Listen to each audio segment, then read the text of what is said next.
अब ये दलित middle class जो अभी जब तक बूढ़ा नहीं होगा तब तक ये बात समझ नहीं आएगी।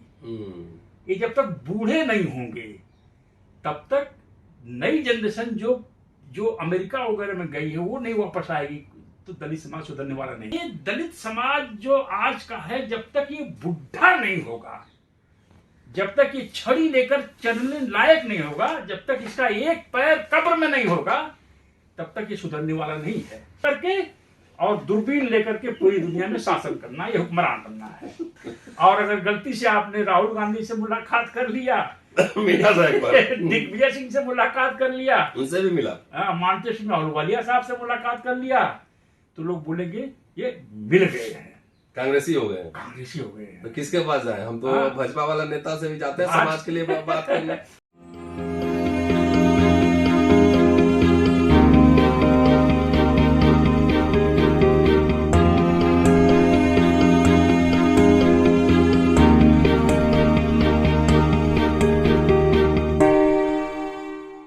दोस्तों, रतनलाल बोल रहा हूं और आप देख रहे हैं अम्बेडकरनामा।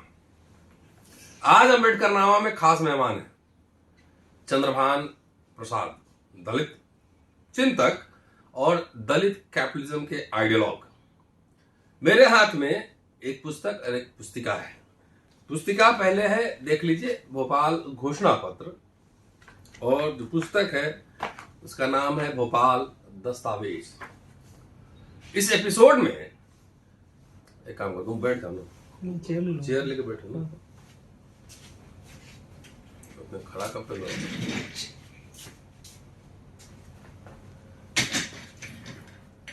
लाइट पे तो फर्क नहीं पड़ेगा। नहीं नहीं, तुम देखो ना, तुम ही को दिखेगा ना, ठीक है। इस एपिसोड में हम बात करने जा रहे हैं कि आखिर इस भोपाल दस्तावेज और भोपाल घोषणा पत्र की योजना कैसे बनी, और जब इस योजना को लेकर बुद्धिजीवियों, सोशल एक्टिविस्ट के बीच या राजनेताओं के बीच ये गए, तो उनकी प्रतिक्रिया कैसी थी, ये जानने की कोशिश करेंगे। और ये आप समझिए कि एक तरह से इतिहास को जीवंत करने का एक छोटा सा हमारा प्रयास है। बहुत सारे साथी नहीं जानते होंगे भोपाल घोषणा पत्र और भोपाल दस्तावेज के बारे में। लगातार आप कई सीरीज देखेंगे। अभी पिछले एपिसोड आपने चंद्रभान जी के साथ आपने देखा था, लाख से ज्यादा साथियों ने देखा है और बहुत चर्चा रही उस एपिसोड को लेकर। आज योजना और प्रतिक्रिया, योजना पे प्रतिक्रिया, ये क्या था, इसी पे पूरा एपिसोड है। पूरा वीडियो देखते, शेयर और सब्सक्राइब करते रहिए। चंद्रभान जी, स्वागत है आपका। Thank you professor, thank you so much. तो अब चलिए सीधे पॉइंट पे आता हूं। ये आपके दिमाग में ये कैसे आया है?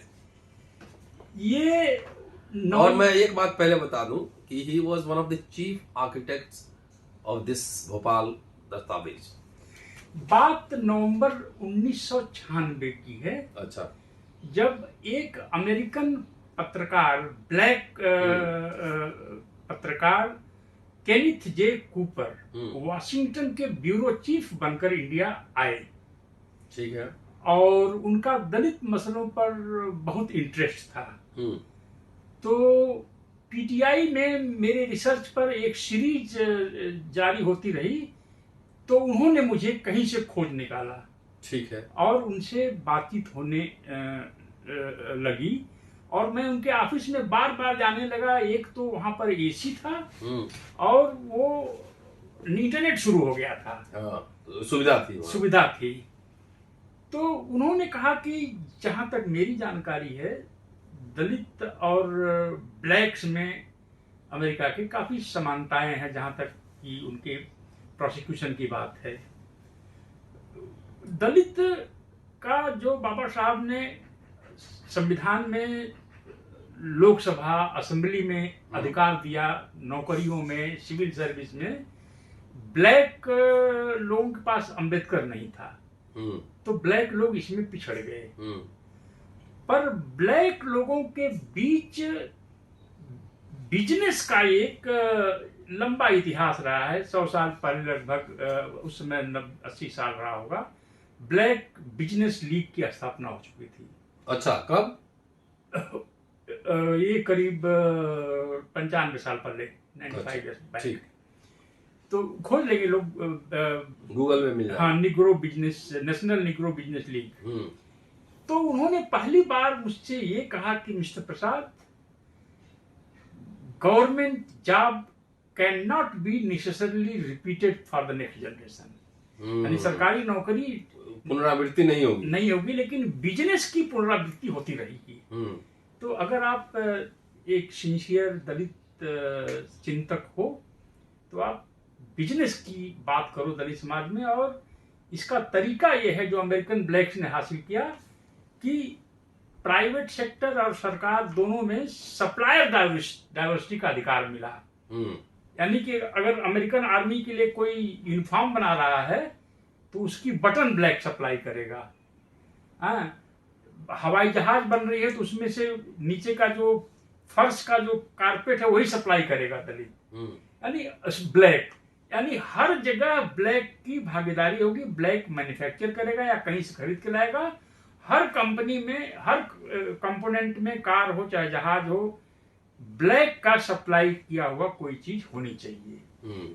तो बिजनेस में बनाने, मैन्युफैक्चरिंग में कोई बहुत बड़ी कमाल की बात नहीं है, बायर होना चाहिए। तब मैं ये मेरे दिमाग में ये बात आई कि हाँ, ये बात तो सही है। हमने कई लोगों को देखा है रिटायर हो गए, बच्चे को नौकरी नहीं मिली है तो फिर वापस चले गए हैं। हमें सीतापुर का एग्जाम्पल है, वहां पर रेलवे और पोस्ट ऑफिस के बाबू 2 एकड़ जमीन खरीदे शहर के बाहर, और उसमें से कॉलोनी काटा। उसमें से कुछ लोगों के बच्चों को नौकरी नहीं मिली तो वो बाद में 10 साल बाद बेच करके अपने घर चले गए, खेती बाड़ी करने लगे। तो दलितों की स्थिति कहीं ऐसी न हो जाए, इस पर मैं अपने कॉलम पायनियर में लिखने लगा, दलित डायरी में लिखने लगा। 4 अप्रैल 1999 को दलित डायरी शुरू हुई। माना जाता है कि पहला दलित जो है ये कॉलम है वीकली। तो इस पर नजर दिग्विजय सिंह साहब, मध्य प्रदेश के मुख्यमंत्री पर की पड़ी। खासतौर से एक कॉलम जब मैंने लिखा था कि सरकारें तो दलितों का, आदिवासियों का भला बगैर रुपया खर्च किए एक्स्ट्रा कर सकती हैं, तो ये कैसे ब्लैक से, दलित से और आदिवासी लोगों से सामान खरीदें सरकारें। जिस रेट पर बाकी से खरीद रहे हैं उसी रेट पर इनसे भी खरीदें, तो दलितों का भला होगा, आदिवासियों का। तब उन्होंने अपने एक सेक्रेटरी से कहा कि इस बंदे से बात कराओ हमारी, चंद्रभान प्रसाद से। तो हमारे यहाँ फिर फोन आया उनके सेक्रेटरी का कि दिग्विजय सिंह साहब आपसे बात करना चाहेंगे। अच्छा। तब हमारे पास लैंडलॉर्ड की लैंडलाइन थी, उसका हम इस्तेमाल कर रहे थे।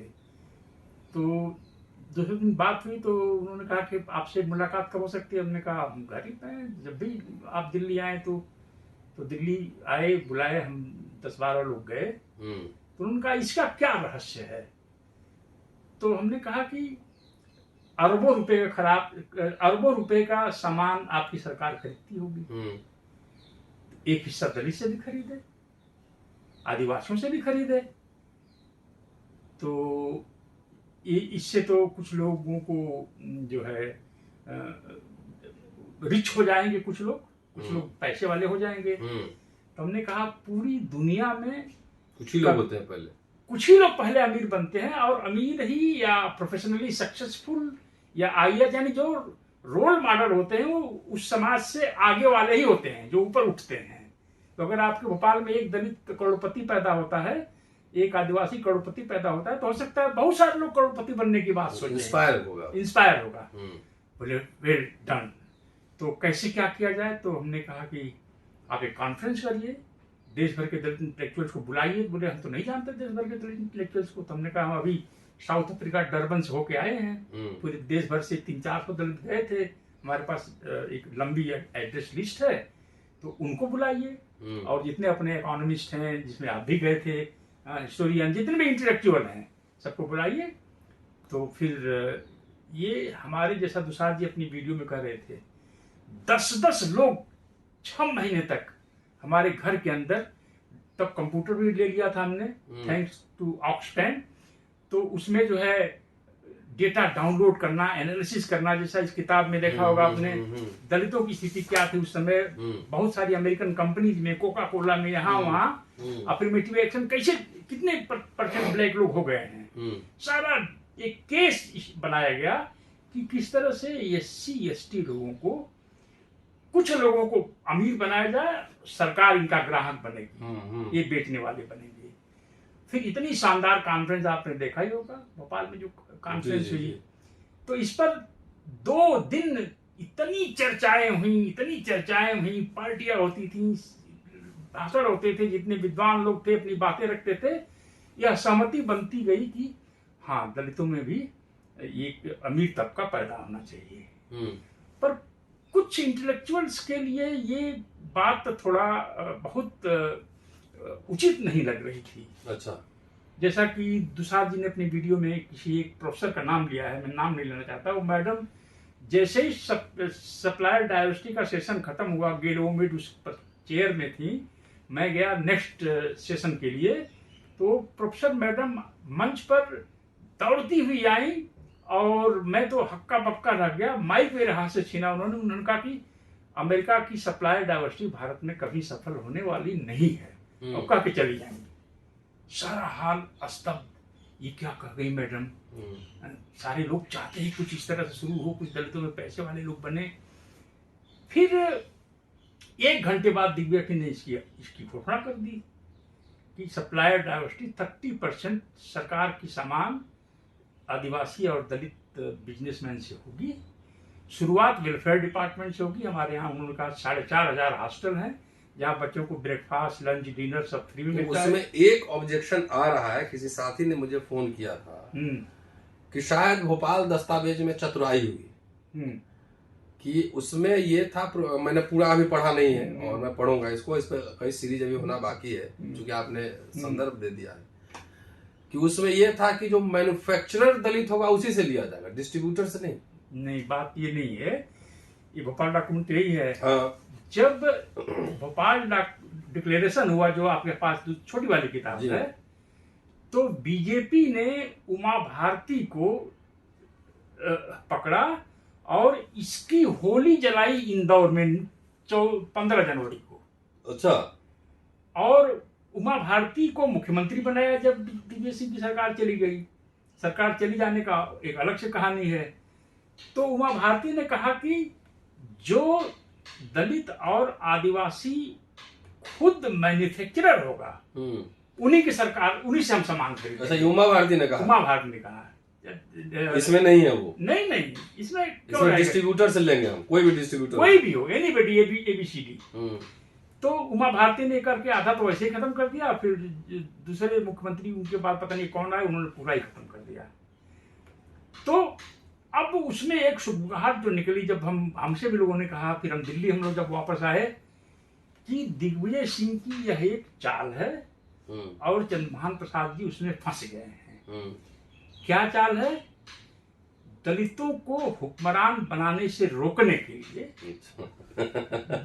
दिग्विजय सिंह ने ये मसाला फेंका है, ताकि 10-20 दलित करोड़पति हो जाएं और ये लोगों को, दलितों में ये स्वाद आ जाए पैसे का, तो हुक्मरान बनने की बात पीछे रह जाएगी और दलित जो करोड़पति बनेंगे वो दलित समाज से हट जाएंगे, दूर चले जाएंगे, उसी का शोषण करेंगे। हाँ, दूर चले जाएंगे। तो दलित समाज को एक तो हुक्मरान बनाने से रोकने की साजिश है, क्योंकि तो सारे के सारे लोग हुक्मरान थोड़ी बनते, कुछ ही लोग ना बनते। नहीं, तो हुक्मरान बनने की अभी तो बात यह है कि हुक्मरान बनने का जो दलितों का चांस आने वाला है मध्य प्रदेश में, उसको रोकने की ये साजिश है। अच्छा, वहां पे सरकार आने वाली थी दलितों? हाँ, ऐसा लोगों ने सोचा, क्योंकि मध्य प्रदेश में पहला बीएसपी का MP बने थे अर्जुन सिंह को हरा करके, कुशवाहा जी। तो मैंने कहा बात ये नहीं है यार, अगर अपने बीच से 2-4-10 लोग करोड़पति हो जाते हैं तो कम से कम उनको देख करके और लोग करोड़पति बनेंगे। हुक्मरान होगा कहाँ 16% आबादी, 17% आबादी का कहाँ हुक्मरान बनने वाली है? ये तो गलत ड्रीम लोग सेल कर रहे हैं ना। बहरहाल दिग्विजय सिंह चुनाव हार गए। उन्होंने दलित समाज, जो मिडिल क्लास है, जो बाबू जगजीवन राम जैसे लोगों का जो प्रोडक्ट है, इन लोगों ने ऐसा माहौल बनाया कि दलित, अब मध्य प्रदेश की कमान दलितों के हाथ में आने वाली है, तो अगर दलितों को पैसे का टेस्ट लग गया तो दलित कांग्रेसी हो जाएंगे। दलितों का बनियाकरण किया जा रहा है, चंद्रमान प्रसाद उस साजिश में शामिल है। दलित बनिया हो जाएंगे तो दलितों से दूर हो जाएंगे। बनिया उसके पहले क्षत्रिय थे पता नहीं है। तो दलित लोग दिग्विजय सिंह से इसलिए नाराज हो गए, आदिवासी इसलिए नाराज हो गए कि इन्होंने दलित दस्तावेज निकाला, आदिवासी दस्तावेज क्यों नहीं निकाला, जिसमें सबके लिए था। हाँ सबके लिए था। आप देखिए उसमें लिखा है। तो ये जो क्षत्रिय लोग नाराज हो गए कि दिग्विजय सिंह जो है चरनोई भूमि यानी ग्रेजिंग लैंड को दलित और आदिवासियों में ठीक वैसे ही बांट रहे हैं जैसे इंदिरा गांधी ने इमरजेंसी में बांटा था। ठाकुर भी नाराज हो गया, जिसके लिए किए वो पीछे खड़ा नहीं हुआ। तो मुझे इतनी तकलीफ हुई, यह बात 20 साल हो गया। 2002 में हुआ था, 14 जनवरी 2002 को हुआ था। मैंने उस समय कहा था कि दलित समाज अपने कफन की तैयारी खुद ही कर रहा है। मतलब सिलाई मशीन खरीद लिया है सिलने के लिए। 20 साल हो गए। जब भोपाल कॉन्फ्रेंस चल रही थी तो इसमें हम लोग यही चर्चा करते थे कि उस समय तो पता नहीं था कि 2014 की आफत आ जाएगी, देश पर ही, भारतीय गणतंत्र पर ही हिंदू राष्ट्र का खत्म हमला हो चुका होगा। ऐसा तो कोई सोचा भी नहीं था। हम लोग तो यही सोच रहे थे कि जिस रेशियो में पढ़े लिखे दलित तैयार हो रहे हैं उसी रेशियो में गवर्नमेंट जॉब बढ़ नहीं रहे हैं, और जो गवर्नमेंट जॉब में चला भी गया तो नेक्स्ट जनरेशन को वही जॉब मिलेगा ऐसी कोई गारंटी नहीं है। तो जैसे अमेरिका लोग बिजनेस का रास्ता लिए, दलित लोग भी अपने बिजनेस का रास्ता लें, सर्वाइवल के लिए अपना रास्ता तलाशें। तो 20 साल पहले मेरी चेतावनी को दबाया, मतलब सुना नहीं गया, मुझे बदनाम भी किया गया। अब जो 2002 के आसपास सरकार में आए होंगे, पब्लिक सेक्टर में इंजीनियर्स बने होंगे, ऑफिसर्स बने होंगे, बैंक मैनेजर्स बने होंगे, पीओ बने होंगे, तमाम जो लाखों लाख लोग जो भर्ती हुए होंगे, वो जो है 10 साल के भीतर सब रिटायर हो जाएंगे। उसके बाद कोई बहाली नहीं होगी। अब कोई बता दे किसी के बेटे का इंडियन ऑयल में भर्ती हुई हो ऑफिसर के रूप में, भारत पेट्रोलियम, ओएनजीसी और HPCL, Hindustan petroleum, Bharat heavy, भेल, एनटीपीसी, सेल, जो 268 के आसपास हैं, कोई बता दे उसके भाई भतीजे, माँ बाप, किसी का भी उसमें कोई भर्ती हुआ हो। तब 1200-1400 आईएएस की नौकरी थी, अब 700 हो गई है। तो जो 20 साल पहले मैंने चेतावनी दी थी वह चेतावनी 2030 तक समाज में नजर आने लगेगा, जब दलित मिडिल क्लास के बच्चों की शादियां, नौकरी वाले शादियों के लिए लड़के लड़कियां नहीं मिलेंगे। और 10 साल और जोड़ दीजिए, 2040 आते आते जिसने भोपाल कॉन्फ्रेंस को दलितों के हुक्मरान बनने में एक रोड़ा समझा था, उनके उन दलित परिवारों से अब मेड पैदा होंगी। अच्छा, हुक्मरान से सीधे जो है मेड पे आ गया। हाँ, रिक्शा चालक तो नहीं कहिए, बैटरी वाला रिक्शा चालक पैदा होंगे। यह मैं बात पूरी सोच समझ के और तकलीफ से कह रहा हूं कि दलित समाज की दुनिया 2040 तक उजड़ चुकी होगी, क्योंकि अब तो सारा प्राइवेटाइजेशन हो रहा है ना, तो कैपिटलिज्म का अपना रूल है। हाँ, सरवाइव करना है तो जो कैपिटलिस्ट एथिक्स है उसके साथ आपको आगे बढ़ना पड़ेगा। बिल्कुल। हाँ। तो ये हुक्मरान और ये इतनी बड़ी तादाद में हुक्काराम लोग हैं कि कुछ लोग तो सोच लिए हैं कि नहीं हम सरकार नहीं बना पाएंगे, लेकिन एमपी एमएलए ही बन जाएं, वही बहुत हुक्मरान हो गया। हाँ, आपको मैं ये हुक्मरान वाली जो नशे की गोली है, जो इसका एडिक्शन है, अगर कोई बीजेपी ही सही, बीजेपी यह कह दे कि हमें 50 दलित राज्यसभा के मेंबर चाहिए, दिल्ली, यूपी, बिहार, बंगाल से, इसमें फर्स्ट कम फर्स्ट सर्व को एमपी बनाया जाएगा, लेकिन एक कागज पर स्टैम्प पेपर पर साइन करना होगा कि मैं, अगर मुझे एमपी बनाया गया तो भारत का संविधान चेंज करने के लिए अगर मेरे हस्ताक्षर की जरूरत पड़ेगी तो दलितों में मारपीट हो जाएगी दस्तखत करने के लिए, क्योंकि ये हुक्मरान बनना, एमपी बनना, एमएलए बनने की नशा इतनी बुरी है। यह जो है भांग की नशा से भी बुरी है। जब भांग का असली नशा में भांग का नशा वाला आदमी हो जाता है तो उसे लगता है कि पृथ्वी उलट पलट रही है। मैंने भी एक बार जेल में भांग पी लिया था। अच्छा। पर यहाँ तो पूरा दलित मिडिल क्लास ही भांग पिए हुए है। संविधान हम साहब हम हस्ताक्षर करके हटाएंगे, हमें एमपी बनाइए। तो यह इतना डेंजरस हुक्मरान वाला आइडिया है। और अब अपने ही आंख के सामने जो ये सब हो रहा है, बीटेक करने के बाद बच्चा जो है ड्राइवरी की नौकरी खोज रहा है, ये आज है तो आज के 15 साल बाद क्या होगा, आप बताइए। अच्छा चंद्रभान जी, इतने सारे मैनेजमेंट में रिजर्वेशन है, एडमिशन के लिए सरकारी है, आईआईएम वगैरह चाहे स्टेट, जो उसमें एससी एसटी ओबीसी बच्चे जाते होंगे पढ़ने के लिए, कहाँ चले जाते हैं? देखिए कोई स्टडी है इस पे? नहीं, कोई स्टडी नहीं है। मैं आईएम लखनऊ का 2 साल तक बोर्ड मेंबर रहा जी, और वहां पर भी आरक्षण के खिलाफ बहुत बड़ा माहौल है। जो दलित आईआईटी से, आईआईएम से निकलते हैं उनका बढ़िया प्लेसमेंट हो जाता है। बाद में फिर दिखाते नहीं चेहरा कि मैं दलित हूँ। उन्हीं से उम्मीद है मुझे। मुझे कभी कभी आर्थिक सहयोग की जरूरत पड़ती है तो जो प्राइवेट सेक्टर में बड़ी बड़ी कंपनीज में हैं, इन्फोसिस से वगैरह, इस तरह से कुछ फॉरेन भी लोग हैं, उनसे कहिए तो इतने खुश हो जाते हैं कि हमें आप इस लायक तो समझा। वही दलित पीढ़ी से उम्मीद है जो विदेश चला गया है। क्योंकि उसने हुक्का की चिलम नहीं पिया है। उसको जो है नशे की गोली नहीं पिया है कि हमें हुक्मरान बनना है। उसे तो गोली यही मिली है कि दिल्ली में, बॉम्बे में 2 बेडरूम फ्लैट, एक अच्छी गाड़ी, बच्चों की अच्छे इंग्लिश मीडियम स्कूल में पढ़ाई, और उसमें कुछ आईएएस बने, कुछ विदेश चले जाएं।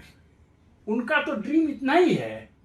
लेकिन जो फेसबुक पर, ट्विटर पर, इधर उधर जो दिन रात लगा रहता है, उसे तो सम्राट अशोक से आगे बढ़ना है। बस पूरा जम्बूद्वीप पर कब्जा करना है, रूस पर। मैं यही कहता हूँ, आप ड्रीम भी बड़ा रखो, रूस पे कब्जा करो, रूस पर भी कब्जा करो। अमेरिका को भी क्यों छोड़ रहे हो?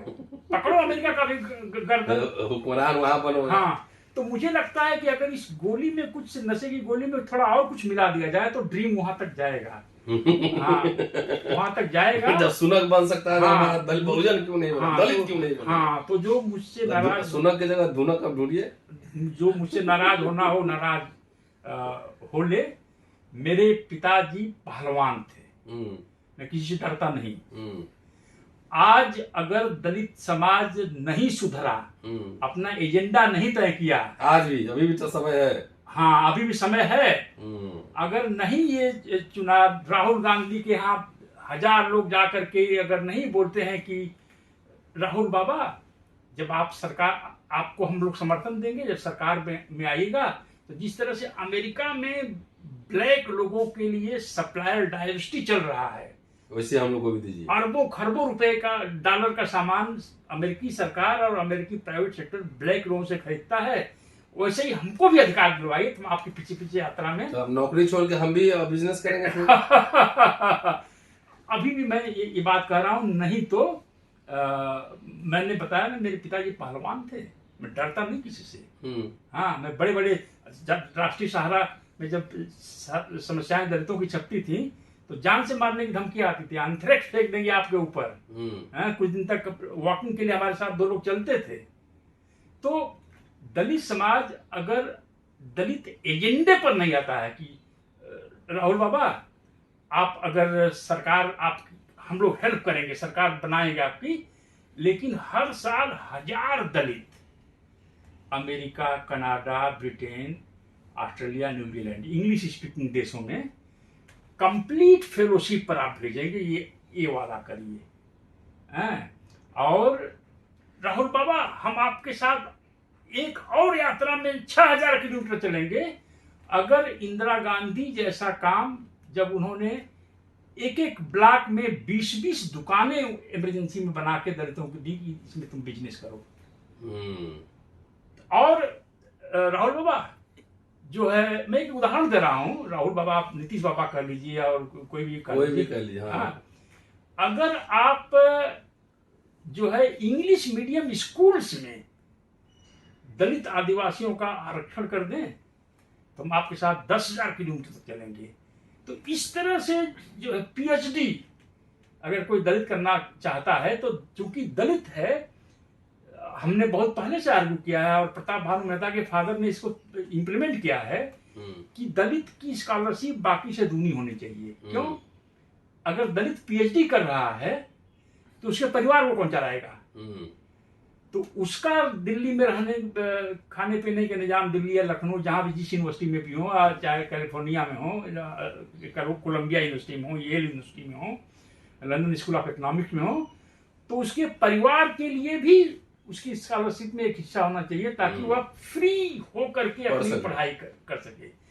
तो जब तक दलित जो है इस तरह से सोचना नहीं शुरू करेगा, तो जो है दलित घरों से अच्छा बढ़िया मेड पैदा होगी, सिक्योरिटी गार्ड पैदा होंगे, बैटरी ऑटो रिक्शा चलाने वाले पैदा होंगे।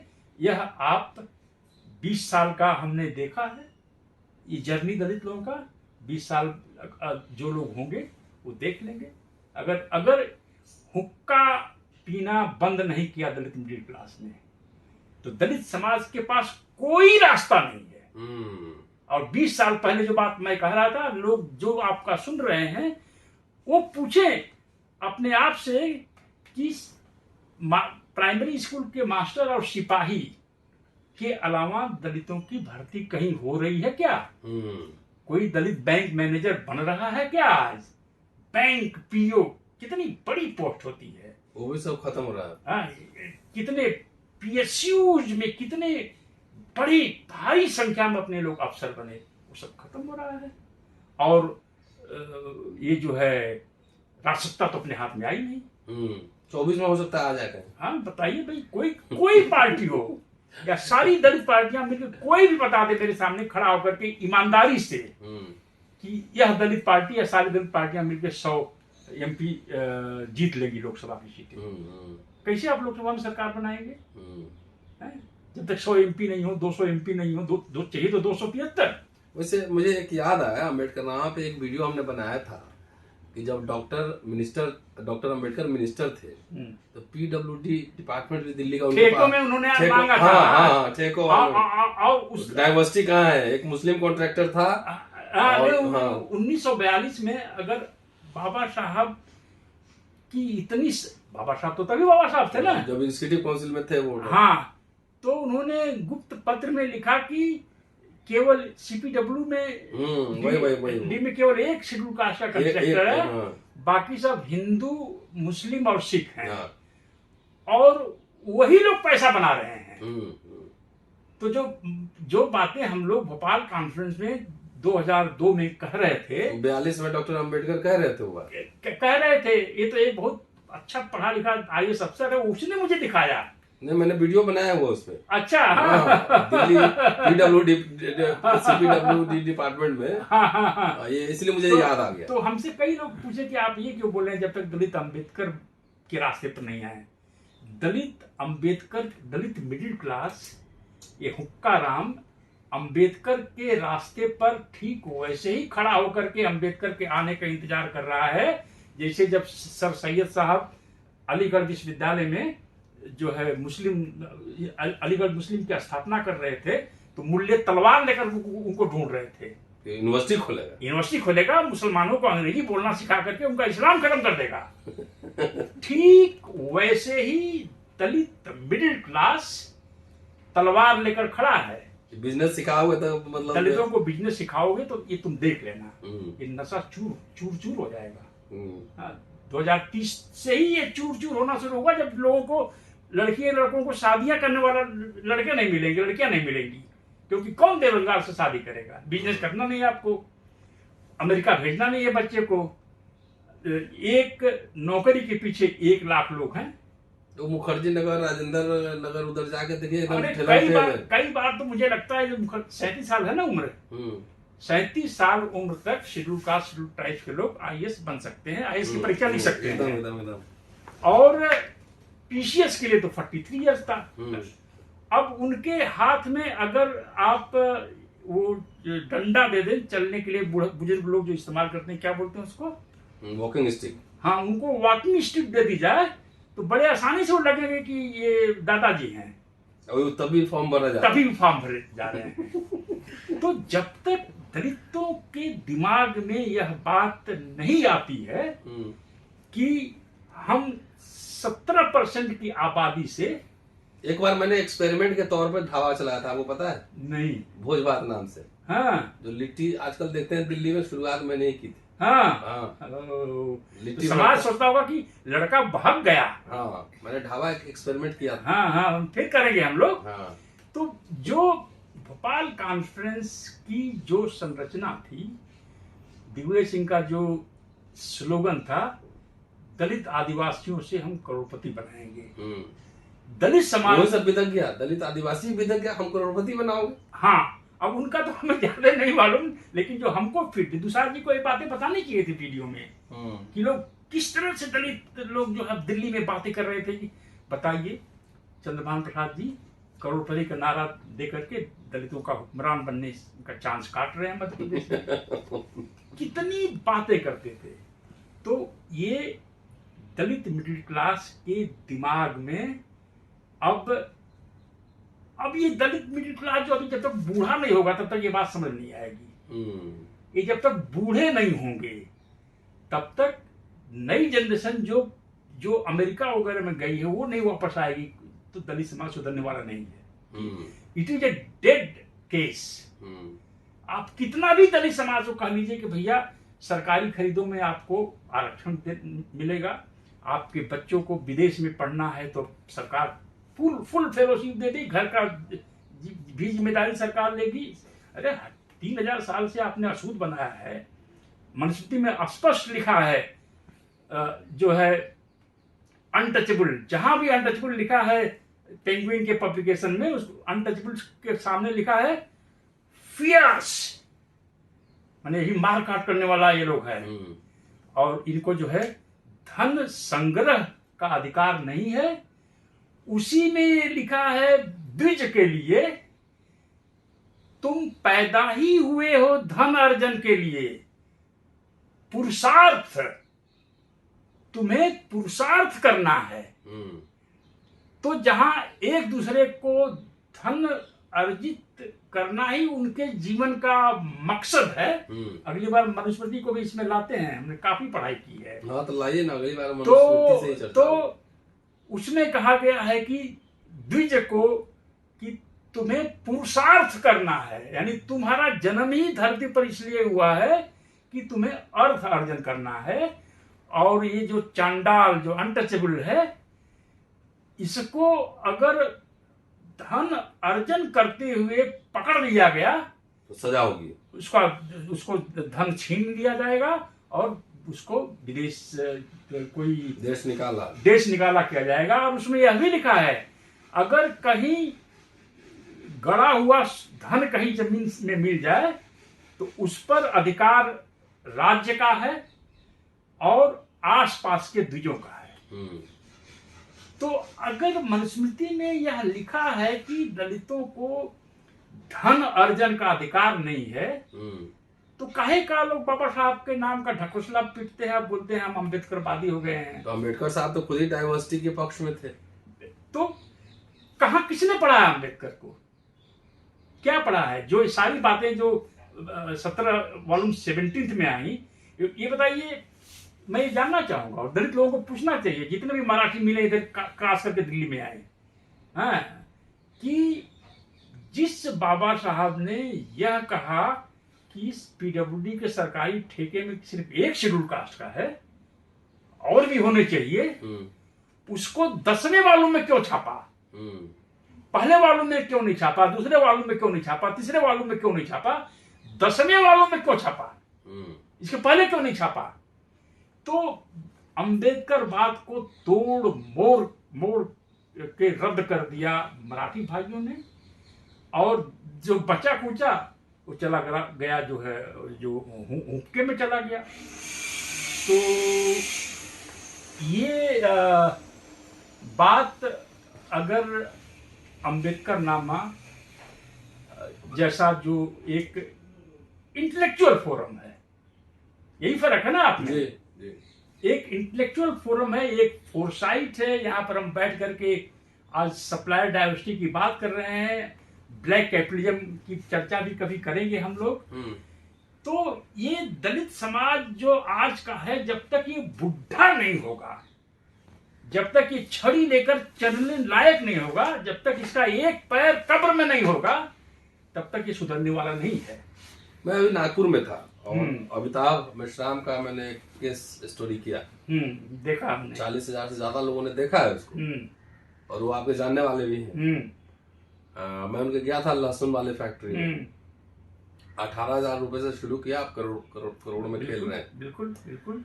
इस तरह के कई नौजवान इंटरप्रेन्योर्स हैं। डिक्की भी बनी थी, दलित chamber of commerce.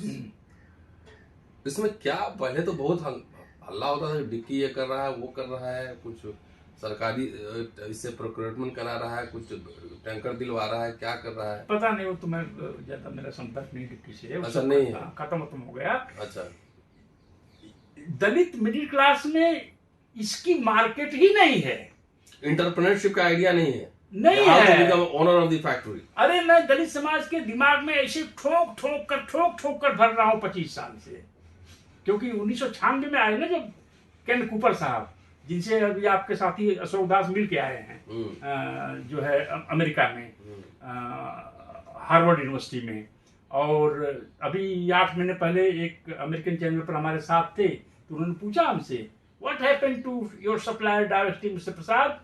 I said yes, it was born and it is dead. So dead. I said yes. Dalits. They don't want to become a millionaire. Dalit. They want to become a hukmran. Dalit middle class doesn't want to become millionaires and billionaires. They want to rule India.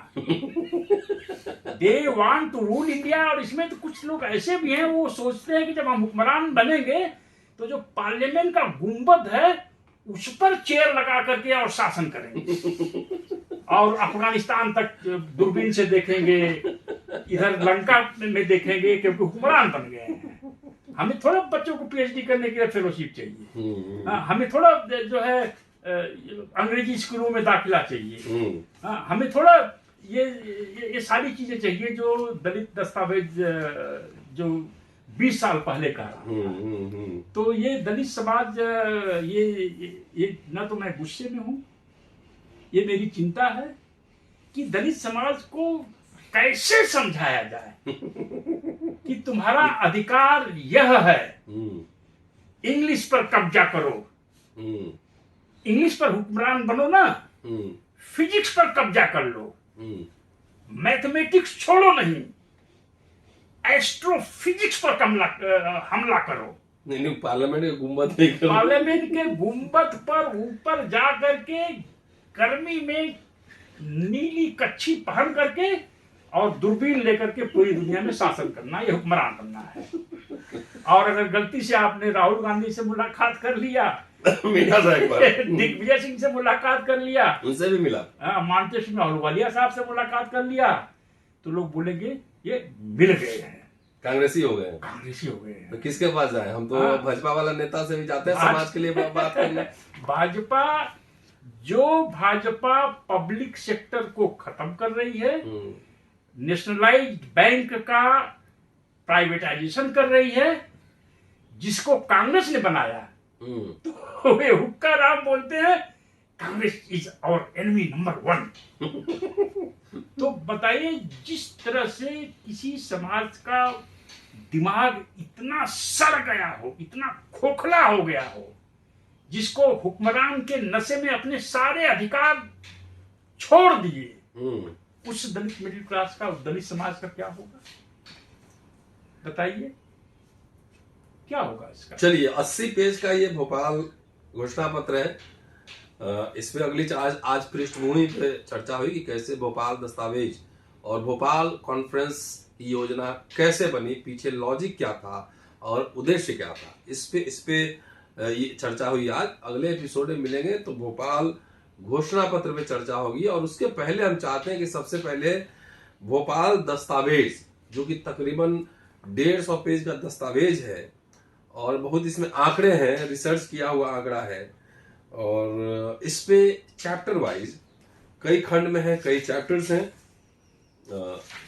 तकरीबन परिशिष्ट भी है। और दलित agenda, भूमिका, अध्याय 1 कलंक के मूल की पहचान, अध्याय 2 नागरिक समाज और प्रजातंत्र, और ये भटकाव के 18 शताब्दी भटकाव, आर्थिक दृश्यावली, भविष्य, विश्व परिदृश्य, मतलब उस समय विजुलाइज करना कि वर्ल्ड ऑर्डर कैसा होगा, प्रगति के संसाधनों से परे, ये तमाम ऐसे मुद्दे हैं जिसपे चैप्टर वाइज हम लोग चर्चा करेंगे। और 2024 लोकसभा चुनाव आ रहा है, उसमें मैं चाहता हूं कि कम से कम जो हुक्मरान पार्टी हो, चाहे जो भी पार्टी हो, उसके सामने दलित समाज अपना एजेंडा पेश करे। उससे पहले मनुस्मृति पर चर्चा कर लेते हैं। हाँ। ये मनुस्मृति है क्या चीज? तो अगले एपिसोड में मनुस्मृति पे जाएंगे, किताब लेके आते हैं, और तब यह समझ में ज्यादा आएगा। हाँ, एकदम। क्योंकि देखिए, सरकारें हैं जगह जगह डी एडिक्शन सेंटर खोली हैं। जो कौन सा नशा होता है? बीड, गांजा। नहीं, गांजा नहीं, वो जो बड़ा, हाँ, स्मैक वगैरह, हेरोइन। तो दलित तो मिडिल क्लास तो इससे बड़ा स्मैकिया कौन होगा? तो इनको डी एडिक्ट करने के लिए दिल्ली में, लखनऊ में, अहमदाबाद में, कलकत्ता में, पटना में, हैदराबाद में ऐसे डी एडिक्शन सेंटर खोलने चाहिए। उसमें दलितों जो एडिक्शन होता है उनका हाथ पर बांध देते हैं जो डॉक्टर सब, और तब समझाते हैं उनको या कुछ करते हैं। तो दलित मिडिल क्लास को डी एडिक्शन सेंटर में ले जाना है कि तुम्हारी सरकारी नौकरी का जो नशा है, हाँ, सरकारी नौकरी का नशा है, हुक्मरान बनने का नशा है, पार्लियामेंट के अंदर जाने का नशा है, पार्लियामेंट से बाहर आने का नशा है, पार्लियामेंट के गुंबद पर बैठ करके दूरबीन से शासन करना है पूरी दुनिया में। इस बीमारी से तुम्हें मुक्त किया जा रहा है, और हाथ पैर बांधा रहेगा तो ज्यादा भाग फिर नहीं पाएंगे। अब तो जिसको बुरा लगना वो बुरा लग जाए, बुरा मान ले। 20 साल पहले जो मैं बात कह रहा था, 5 साल बाद, 10 साल बाद लोगों के जीवन में आने वाली है। जी, शुक्रिया। देखते रहिए अम्बेडकरनामा, शेयर सब्सक्राइब करते रहिए। ये दस्तावेज कैपिटलिज्म में दलितों की भागीदारी कैसे हो, क्या हो, क्यों, इस पे जारी रहेगा लगातार। 2024 में लोकसभा चुनाव है, और आपसे अपेक्षा यह है कि अपने नेताओं से ये सवाल पूछे कि हमारे बच्चों के भविष्य के लिए क्या योजनाएं हैं तुम्हारे पास। शुक्रिया। Keep watching and sharing Ambedkarnama. जल्दी मिलता हूं आपसे अगले एपिसोड में। शुक्रिया। जय हिंद।